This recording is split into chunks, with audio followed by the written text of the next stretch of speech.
네, 여러분들 반갑습니다. 중3 부팀장 양영민이라고 합니다. 36중학생 친구들 다들 시험 보느라 너무나 고생 많았습니다. 지금 벌레랑 더위가 기승을 부리는 마당에 공부하느라 많이 힘드셨을 텐데 다들 끝까지 마무리 집중해 주셔가지고 네, 감사드리고 한번 해설 영상 시작해 보도록 하겠습니다. 문항 분석부터 가뿐하게 한번 짚고 넘어가 볼게요. 여전히 22문항으로 나오게 됐고요. 선택형 18문항, 논술형 4문항으로 나왔습니다. 2차 방정식은 총 13문항, 2차 함수는 9문항으로 항상 이제 조금 밸런스가 좀 무너져 있는 느낌으로 출제를 하죠. 근데 조금 의아합니다. 난이도를 한번 좀 볼 건데 어려우셨을까요? 저는 잘 모르겠습니다. 솔직히 말씀드리면은 이 정도라면은 지금 현재 중3 친구들 저 되게 잘하고 있는 거 알고 있어가지고 이번에 조금 미끄러진 친구들이 좀 없지 않은 것 같아서 네, 그 친구들에 대해 약간 좀 심심한 위로의 말씀을 드리고는 싶으나 네, 시험지 난이도는 객관적으로는 그렇게 어렵지 않았습니다. 오히려 뭐 작년이나 재작년에 비하면 이 정도는 충분히 할 만한 시험지였지 않았을까라는 개인적인 생각이 좀 들고요. 근데 이제 좀 이따가 문제를 좀 톱어보긴 할 텐데 계산이 좀 지저분한 문제가 분명히 있긴 있었습니다. 시험장이었으면 당황스러웠을 만한 문제가 있긴 했었는데 그럼에도 불구하고 우리는 이 정도는 충분히 잘 이겨낼 수 있어야 한다라는 점 명심해 주시고요. 네, 그래서 이제 침착하게 좀 시험을 응시를 했다면은 충분히 이제 좋은 결과가 나온 친구들도 저는 분명히 있을 거라고 봅니다. 그래서 아직 이제 오늘 아마 이제 지금 영상 찍는 날이 이제 7월 7일 월요일인데 월요일 중으로 아마 점수대가 전부 다 나오긴 하겠죠. 그래서 100점 맞은 친구들도 아마 꽤 덜어 있을 거고 딱 한 개 정도까지는 그래도 최상위권이지 않을까라고 저는 개인적으로 생각을 하고요. 기출문항 분석을 이번에는 조금 디테일하게 한번 해봤습니다. 사실 여기 있는 제가 색칠을 한 이 모든 문제들은 전부 다 이제 출처 분석이 완료가 된 문제고요. 그 중에서 이제 몇 문제 정도는 아직 제가 출처를 좀 파악하지 못한 문제도 좀 있기는 한데 거의 대부분 이제 내신 윙이라던가 내신 코어라던가 네, 제가 이제 열심히 준비한 파이널 체크 여기에서도 되게 많이 나왔었고요. 보통 이제 모의고사 기출 문제 변형은 그래도 한 고난도쯤에 많이 내긴 하는데 이번에는 굉장히 쉬운 3점짜리 정도의 문제를 약간 좀 숫자만 바꿔서 냈더라고요. 그래서 일단은 저희 학원 교재만으로도 충분히 내신 대비는 가능하고도 남았었다라고 저는 개인적으로 생각을 합니다. 사실 여기 있는 모든 문제들 다 하나하나 보여드리고 싶은데 시간 관계상 죄송하지만 그거는 좀 생략을 하도록 하겠습니다. 오늘은 그러면은 이 밑에 있는 배점이 높은 고난도 문항 3문항 정도만 한번 같이 해설을 한번 진행해 보도록 하겠습니다. 첫 번째는 선택형 17번이고요. 문제 보시면요. 일단 스타트는 점 3개가 언급이 됐죠. A랑 C는 X축 위에 있는 점이고 B는 Y축 위에 있는 점으로 해석이 되겠네요.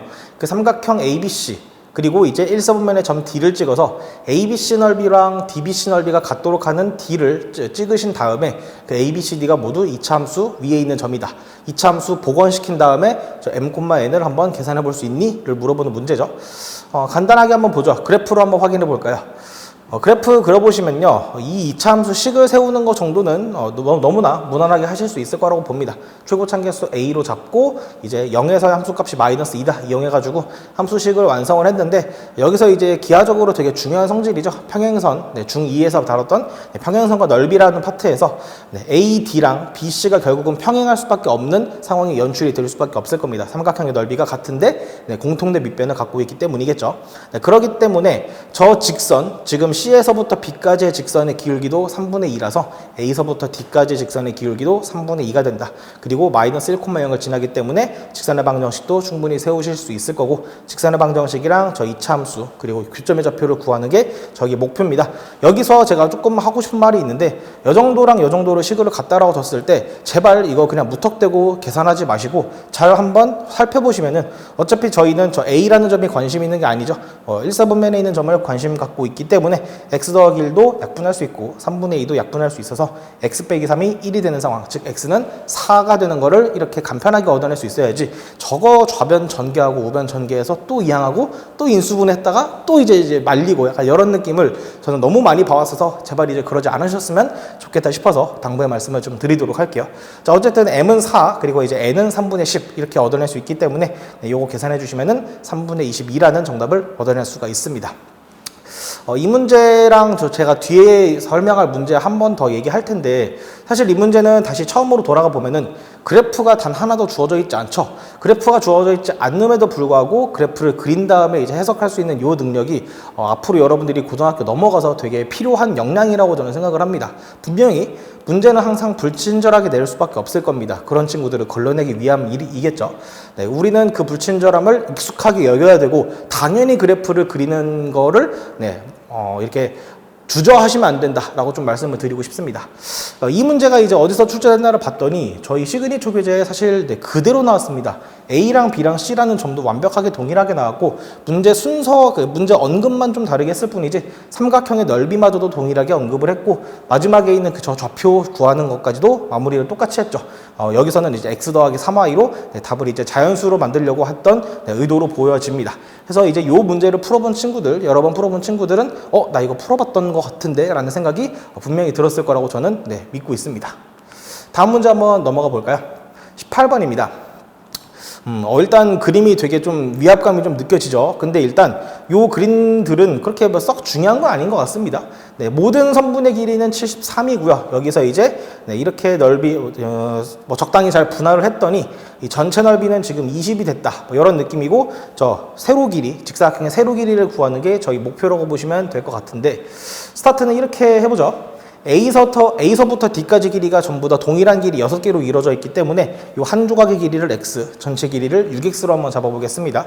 전체 넓이가 20이기 때문에 우린 여기서 저 세로 길이를 20을 이제 6X로 나눈 3X분의 10이라고 표현할 수가 있겠죠. 물론 이제 여기서 저 세로 길이를 그냥 Y라고 잡고 연립방정식 느낌으로 풀면 되지 않겠습니까? 라고 할 수 있는데 저는 생각이 좀 다릅니다. 항상 이제 이런 방정식 형태의 문제를 푸실 때는 미지수는 어찌됐든 무조건 최소로 잡는 게 이득입니다. 미지수를 많이 잡아봤자 도움되는 경우는 거의 없기 때문에 그래서 미지수를 굳이 y로 두는 것보단 이미 나와 있는 정보 가지고 저기를 3x분의 10으로 설정하는 게 저는 마찬가지로 고등학교 이상의 수학을 다룰 때 있어서는 되게 필수적인 요소라고 좀 생각을 합니다. 자, 어쨌든 여기서 모든 선분의 길이를 한번 마무리를 지어보죠. 위에도 6x, 아래도 6x가 있고 여기서 지금 하나, 둘, 셋, 넷, 5개, 총 15개의 선분까지 추가해 주시면은 이제 27x 정도로 모일 수 있겠죠. 세로는 착각하시면 안 되는 게 6개가 아니라 몇 개죠? 7개인 거, 요거 놓치시면 안 되겠지. 3x분의 70 해서 이 둘을 더한 게 73이다. 이제 요 계산으로 들어가는데 저도 사실 조금 당황스럽긴 했어요. 양변에 3x 곱하고 이제 요 계산하는데 이 계산이 이제 쉽지만은 않을 것 같기도 합니다. 인수분해를 이제 당연히 할 수 있어야 되는 상황이 되는데 일단 첫 번째로는 인수분해가 된다는 믿음을 좀 가져줬으면 좋겠고 두 번째는 보통 이제 이런 형태의 문제는 요 x 값을 대놓고 그냥 물어봐서 보기에서 어느 정도 좀 추론을 할 수 있는 형태의 문제를 많이 내는데 이번 출제자분께서는 되게 영리하게 그 추론마저도 아예 그냥 막아버렸던 문제, 그러니까 순수하게 여기서 여기로 자신있게 넘어갈 수 있느냐를 좀 의도해 주신 것 같습니다. 저는 그건 되게 좋다고 봅니다. 약간 좀 찍는 느낌 방지하는 게 맞기 때문에 해서 x값이 이렇게 두 개가 나오는데 문제 끝에서 AB 길이가 자연수가 아니라는 제한 조건을 걸었기 때문에 이때 AB 길이는 x가 3분의 7일 때는 7분의 10이 나오고요. x가 27분의 10일 때는 저 AB 값이 9가 나와서 이 친구가 자연스럽게 배제가 되는 것을 확인할 수가 있겠죠. 최종적으로 정답은 7분의 10이 되고 7과 10의 총합인 17이 문제 정답이 될 겁니다. 이 문제는 사실 이 그림 자체는 출제자께서 만드신 것 같은데 이런 형태의 문제는 사실 어디에나 꽤 많이 분포되어 있는 문제이기도 하고 가장 비슷한 문제를 찾아봤는데 시그니처 68번에 있었습니다. 이 친구마저도 AB 길이를 어떤 자연수, 이 문제는 지금 자연수라고 특정을 해줬고 마찬가지로 전체 길이를 뭔가 x로 접근했을 때 나머지 길이를 뭐 x분의 얼마 이런 느낌으로 미지수를 최소화하고 문제를 진행해 보시는 게 좀 더 좋지 않을까라고 생각을 합니다. 자, 마지막 논술형 4번 문제 한번 보도록 하겠습니다. 요 문제가 이제 아이들이 좀 가장 많이 틀렸던 문제인 것 같기도 한데 아마 시간이 모자라서 그랬을 수도 있고 한번 같이 천천히 보죠. 일단 점 A, B, C, D가 그냥 전부 다 완벽하게 나와 있고요. 저 이차함수랑 이 사각형을 이루는 상황에서 이차함수랑 그 사각형의 교점이 몇 개가 되기 위한 뭐 그런 식의 문제인 것 같습니다. 한번 그림을 한번 그려봤습니다. 일단 A, B, C, D를 그렸을 때는 사다리꼴 모양으로 확인이 되는데 이 2콤마형을 꼭지점으로 하는 거는 픽스가 되어 있는 상황이 될 거고, 이 fx 그래프가 이 사각형과 교점이 딱 한 개이기 위해서라면 정확히 점 B를 지나는 상황 말고는 불가할 겁니다. 그래서 3을 집어넣었을 때 함수값이 2다를 이용해서 A값이 2인 거 저희가 확인할 수 있고요. 마찬가지로 이번에 교점이 3개인 거, 방금 전 그래프보다는 조금 더 폭이 좁아야 되지 않을까 싶어서 조금 더 움직여 봤더니 이 A라는 점인 1,3을 지나는 딱 그 상황까지가 괜찮은 상황인 것처럼 보입니다. 그래서 이제 마찬가지로 함수에다가 이제 1을 집어넣었을 때 함수값이 3이 된다 해서 A값이 이제 3인 거를 얻어낼 수가 있을 것 같습니다. 그래서 지금 이 문제는 분명히 문제에서 뭐를 이용해서 그래프를 이용하여 논술을 해보라고 했기 때문에 이거를 그냥 수식으로만 그냥 쭉 풀어서 쓴 친구들은 아마 감점당하지 않을까 싶습니다.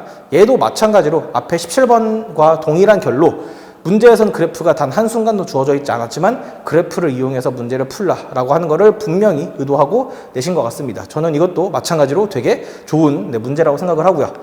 마지막으로는 요 A가 1일 때 인 상황이고, 방금 전에는 B 상황이 고정되는데 이번엔 A 상황이 고정되면서 다른 B, C, D, E 점을 기준 잡았고, 그 다음에 이제 이 사각형 둘레 위에 서로 단 2점만을 지나도록 하는 그 범위를 한번 구해보라고 했는데, 얘는 조금 생각할 아이디어가 좀 있습니다.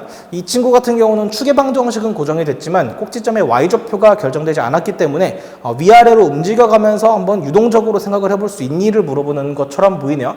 상황을 총 3개 정도로 나눴는데 죄송합니다. 오타네요. 3번입니다. 이거 1번의 상황을 한번 보시면요, 1번의 상황, 저 꼭지점의 좌표가 꼭지점에 이제 Y좌표가 정확히 딱 5에 맞닿는 순간이면은 정확히 교점이 딱 한 개가 되는 상황인데, 그 친구보다 살짝 아래만 있어도 분명히 교점이 2개 찍히는 걸 확인할 수가 있을 겁니다. 저 경계, 마지노선의 상황을 고민했다고 보시면 될 것 같고, 조금 더 내려오다가 저 2번의 상황, 이번에는 꼭지점의 Y좌표가 2가 되는 상황까지 한번 고민해 볼 수 있겠죠. 마찬가지로 2번의 상황에서도 교점의 개수는 1개가 되는데 분명히 1번과 2번 사이에 있을 때는 교점의 개수가 양 끝에서 아니면 위에서 2개 찍히는 걸 저희가 확인할 수가 있기 때문에 그 2랑 5의 사이 범위에서 형성이 되겠다라고 확인할 수 있습니다.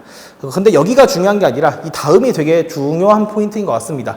요 2번보다 살짝 그래프가 아래 내려와 있을 때는 2B 선분에서도 2개, 그리고 오른쪽 왼쪽 선분에서도 각각 1개 있기 때문에 교점이 4개가 찍히는 상황이 발생이 됩니다. 그 상황은 반드시 배제를 해주시는 게 맞고, 그렇다고 해서 밑에 있는 걸 전부 다 배제해 주시는 게 아니라 잘 내려오다가 대칭성 때문에 완벽하게 B랑 E를 동시다발적으로 지나는 상황이 연출이 될 수밖에 없을 거예요. 딱 그 상황을 지나는 그 상황까지는 고민해 주시는 게 맞다 해서 3번 같은 경우는 이제 B나 E라는 점 둘 중에 하나만 대입해 봐도 충분히 얻어낼 수 있을 거고, 그때는 이제 B가 1인 거를 저희가 얻어낼 수 있을 겁니다.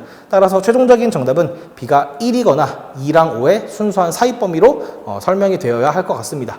이 문제 같은 경우는 뭐 사실 여기까지 고민을 못했던 친구들도 많을 거고, 고민을 했어도 요 2, 3번에서 약간 좀 뭉뚱그려서 1 이상, 5 미만 이런 식으로 쓴 친구들도 분명히 있을 거라고 봅니다. 그건 당연히 이제 틀린 답이기 때문에 감점을 당할 수밖에 없겠죠. 그래서 이 문제는 꽤 시사하는 바가 좀 크기는 합니다. 확실히 이제 그래프를 완벽하게 그리면서 이렇게 좀 대칭성도 생각을 해보고 이참 중3 수준에서 이차 함수를 물어보는 것 중에 꽤 좀 훌륭한 퀄리티의 문제가 아니었을까 싶습니다. 계산이 엄청 헤비한 것도 아니었고요. 아이디어가 엄청 어렵거나 그런 것도 아니었지만 분명히 이제 얼마나 제대로 잘 알고 있냐를 물어보는 문제이기 때문에 저는 이 문제는 굉장히 좋은 문제라고 생각을 합니다. 틀리신 친구들, 맞았던 친구들 전부 다 한 번쯤은 복습을 해 주셨으면 좋겠다 싶은 문제가 바로 이 문제였습니다. 문제 해설은 이 정도까지 마무리를 하고요. 한번 총평이랑 학습 전략을 한번 얘기해 보도록 하겠습니다. 방금 전에 얘기했던 문제들 제외하고는 전부 다, 진짜 전부 다예요. 전부 다 어디서 봤던 문제들로 이루어져 있습니다. 3.6중 관연도 기출문제에서도 여러 문제를 확인할 수가 있고요. 저희 학원 교재인 윙이라던가 코어라던가 시그니처, 아니면 MDP 교재 등등 여러 가지 파트에서 문제를 확인을 할 수가 있었습니다. 그리고 이제 제가 데리고 있는 친구들 기준으로는 저는 이제 다른 학교 기출문제들, 그러니까 작년도 다른 학교 기출문제들을 전부 다 한번 풀려봤거든요. 그 친구도 분명히 이번에 이득을 많이 봤을 거라고 저는 생각을 하고요. 그렇기 때문에 관연도 기출문제는 3.6중 학생만 풀어서는 저는 딱히 재미가 있지는 않을 것 같고, 네, 모든 학교도 문제들, 뭐 특히나 이제 어떤 학교가 뭐 쉽고 어떤 학교는 뭐 되게 뭐 약간 결이 안 맞고 이런 거 신경 쓸 필요 없이 전부 다 한번 풀어보시는 게 분명히 시험 대비하시는데 큰 도움이 될 거라고 봅니다. 그것들을 이제 전부 다 무식하게 다 풀면은 너무나 소모값이 크기 때문에 그 방대한 데이터 저장하고 정리해서 확실하게 필요한 문제만 풀 수 있게 해주는 학원은 저희 학원 구주입에밖에 없다라고 저는 자신 있게 말씀드리고 싶습니다. 지금 이 영상을 보고 있는 친구들이 중3 학생일 확률은 솔직히 말하면 되게 좀 적을 것 같습니다. 뭐 어머님들일 수도 있고 학부모님들일 수도 있고 아니면은 현재 지금 중2 이하의 친구들 아니면 중2 이하의 학부모님들일 수도 있겠죠. 2차 방정식이나 2차 함수는 항상 거듭 얘기하지만 중3과 고1의 경계를 두면서 문제를 푸는 그리고 공부하는 행위는 저는 아예 의미가 없다고 봅니다. 이 문제는 중3 문제야, 이 문제는 고1 문제야, 그런 거 없습니다. 이건 무조건 그냥 고1 이상의 수학으로서 생각을 하면서 거기서부터 그냥 밑으로 내려오는 게 맞지, 중3에서 고1로 올라가 중삼과 고1을 분리시켜 놓는 약간 그런 식의 공부 방법은 지양해 주시는 게 맞다고 봅니다. 그러면서 방금 전에 여기다 쓰진 않았지만 17번이라던가 논술형 4번처럼 그래프가 그리고 그림이 단 하나도 있지 않은 문제들, 즉 불친절한 문제들이라 불리는 것들, 그런 문제들에 우리는 좀 익숙해질 필요가 있습니다. 출제자는 항상 친절하지가 않습니다. 물론 어느 학교는 친절하게 낼 수 있겠지만 웬만한 학교들, 특히나 이제 여러분들이 고등학교 올라가고 고등학생이 된다면 모의고사 문제를 풀다가도 되게 이건 좀 그림을 그려줬으면 좋겠는데 라고 하는 문제들을 되게 많이 만나게 될 거예요. 다 이유가 있죠. 그걸 요구하는 겁니다. 여러분들이 그 그림을 그리고 그래프를 그리고 실제로 해석하고 계산할 수 있느냐를 물어보는 거기 때문에 그런 것들에 이제 나약해 주셔서 안 된다라고 해서 그런 점에 있어서만큼은 타협하시면 안 됩니다. 열심히 연습하셔야 되고 그림 많이 그려보는 연습을 반드시 해주셔야 됩니다. 해서 방금 전에도 말했던 거 좀 정리를 하자면은 지금 하고 있는 중3-1 제곱근실수, 인수분해, 그리고 이제 2차 방정식, 2차 함수 이 전부 다 공통수학 1에 대한 프리뷰 격이라고 보시면 될 것 같고, 지금 이 정도 문제 가지고 어려워해서 막 힘들다 그러시면 많이 힘들 거예요. 진짜 고등학교는 장난이 아니기 때문에 고등학교 올라가서 수학 잘하시려면 이 정도 문제만큼은 진짜 완벽하게 소화하고 넘어갈 수 있으셔야 할 것 같습니다. 일단 다들 너무나 고생 많으셨고, 저희가 이제 여름방학이 곧 다가오게 될 거고, 여름방학이 됨과 동시에 저희는 이제 대개강을 다시 하게 됩니다. 7월 14일부터 시작하는 저희 퍼펙트 서머, 완벽한 여름 방학을 보내기 위한 준비. 다들 이제 한 주 정도, 한 주 이제 시험 대비하신 다음에 주말 동안은 그래도 좀 쉬셨을 거라고 봐요. 오늘 당장부터는 바로 이제 공부를 하셔야 되겠죠. 그리고 그냥 하는 게 아니라 굉장히 열심히 그리고 체계적으로 잘 하셔야 될 거기 때문에 그 체계 저희가 잡아드리겠습니다. 구주입에가 같이 끌고 가줄 테니까 여러분들은 그냥 믿고 따라와 주시기만 하면은 충분합니다. 더 할 나위 없는 여름 같이 보낼 준비 되셨길 바라면서 해설 영상 여기서 마치도록 하겠습니다. 지금까지 양영민이었습니다. 감사합니다.